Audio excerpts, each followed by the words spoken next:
Okay, sunod natin yung intro to Q.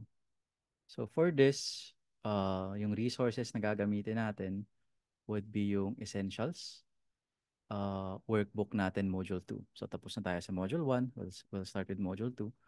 Kung gusto nating matutunan would be yung mga nuances or yung mga kakaiba or specific na bagay sa QGIS. And then also kung yung general na mga knowledge na kailangan natin if we want to start working with Q. Right? QGIS is a free and open source geospatial information system. It's best in class, probably. Free and open source, meaning it's free as in freedom, hindi lang free as in free beer. Ang konsepto kasi ng free software ay binibigyan kanya ng apat na kalayaan. Right? So yung free doon, yun yung kalayaan, malayang software. Hindi siya lang libreng software. Uh, Iba kasi sa tayong mga Pinoy, meron yung libre sa atin, at yung malaya magkaiba. Pero in other countries, libre essentially means also freedom. Kasi liberty, yung libre, di ba? Comes from liberty. Pero meron tayong sariling Filipino word for it, which is malaya. So, free and open source means malaya. Malaya at bukas na application. Ibig sabihin nun, you have these four essential freedoms. The freedom to run, the freedom to study, the freedom to edit, and also the freedom to share. Right? Lahat ng yun pwede mong gawin with QGIS. Kung gusto mong gumawa ng version mo ng Q at i-share ito sa iba, malaya kang gawin yun. Kung gusto mong i-improve yung QGIS at i-share sa ibang tao yung improvements na yun, malaya ka rin gawin yun. Isa pang maganda sa Q, it's cross-platform. Gumagana siya sa Linux, sa macOS, sa Windows. So kung naka-Mac kayo, uh, gagana yung Q. Yung ibang products na desktop GIS, especially proprietary ones, minsan hindi. Um, kung naka-Windows kayo, gagana siya. Or if you're like me, who's been running Linux for quite a long time, siya yung best option ko talaga. Because it runs also on Linux. In fact, a lot of the developments in Q are made by Linux users din. Kaya minsan, may bug sa Windows tsaka Mac pero wala sa Linux. Kasi mas na-test thoroughly ng mga developers yung Q sa Linux kasi Linux users din sila. It's also mature and actively developed and follows a time-based development and release cycle. Right? I wrote about that years ago. Kasi lagi sa akin tinatanong dati, bakit ang bilis magkaroon ng bagong version ng QGIS? Parang kaka-release pa lang, meron na uling bago. The reason for that is, right, QGIS is a product. It's a software product. And the product follows a time-based, yun nga, development and release cycle. Pwede nyo makita yon sa roadmap ng Q. Makikita nyo kung nasa na, ano yung mga kasunod na versions, at kailan sila i-release. So, hindi actually siya dapat surprising. Well, if you're like me who follows the development, then it's not surprising. Pero kung, yun nga, hindi mo naman fina-follow yung development niya, surprise ka na, oh, meron na namang bagong version. But it's not. It's very regular and it's also very well known. Kumbaga, hindi unexpected yung mga release ng Q. Right? And when it comes to releases, uh, meron tayong uh, yung mga versions natin, nasa pangalan nila yung lahat ng information na kailangan natin. Right?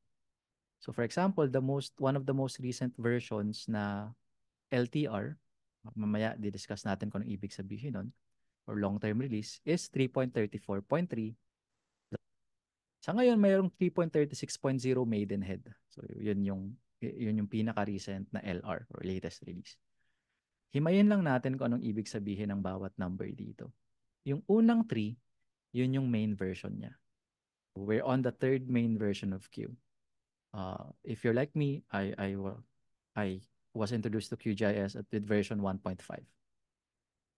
And I started using it more with 1.8. Tapos naabutan ko yung transition from 1 to 2 and then from 2 to 3. And I think there are some conversations na around the plan for QGIS 4 point something. Right? In fact, yung isa sa pinaka-longest Kasi yung 2, umabot lang siya ng 2.24 or something. Ito nasa 30.34 na. Which gives us sa next number. Next number is the release version. So every 4 months may bagong release. Right? And laging even number yung version na yun. Yung odd numbers there, um, reserved for development versions. Pero yung released versions, they're always even. So we're on the release version 34, which is essentially yung 17th or 18th version ng ano natin, nung 3, right? And then yung last is the point release. So yung point release, meron yan every month. So yung release mo, meron siyang monthly release to apply fixes, etc. Add new features, etc. And yung last, yung Prizren, that's the name. Ano yung pangalan nung version na yun.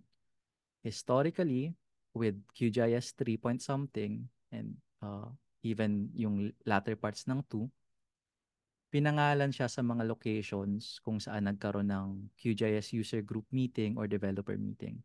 So Prizren, Maidenhead, and iba pa. Before, kung naabutan niyo yung time ko, pinaka-moons ng Jupiter. Very interesting yung time na yun. Alright? In terms of versions, may dalawang primary versions as a user na I think would be important for you. Una is yung LTR nga or yung long-term release.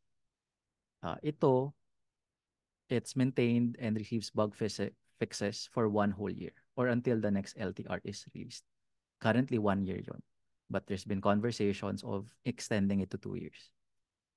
That means na yung version na to, which currently right now is 3.34, hanggang lumabas yung next LTR, magkakaroon siya every month ng bug fix tsaka maintenance fix.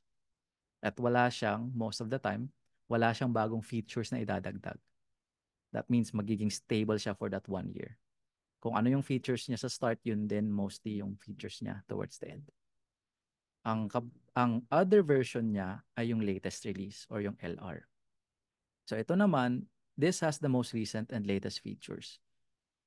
Every 4 months may bago tayong LR. So right now, the LR is 3.36. 4 months from now, it will be 3.38. And then another 4 months, it will be 3.40, which will be the next LTR. Kasi every year yung LTR, di ba? So yun yung mga kailangan nating malaman. Kung tinatanong nyo, ano ba yung dapat kong gamitin?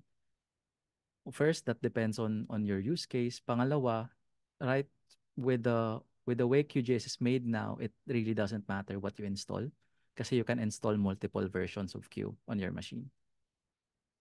So you can have both the LTR and the LR simultaneously. And even older versions of Q na naka-install sa computer nyo. Pero it's good to know what this means para, for example, future planning. Ano bang mga versions yung gagamitin natin sa office? Do we stick with the current version or do we upgrade, etc.?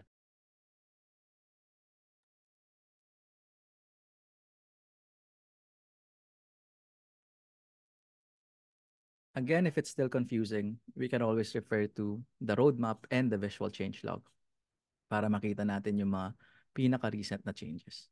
Okay? All right. Any questions pagdating dun sa Q?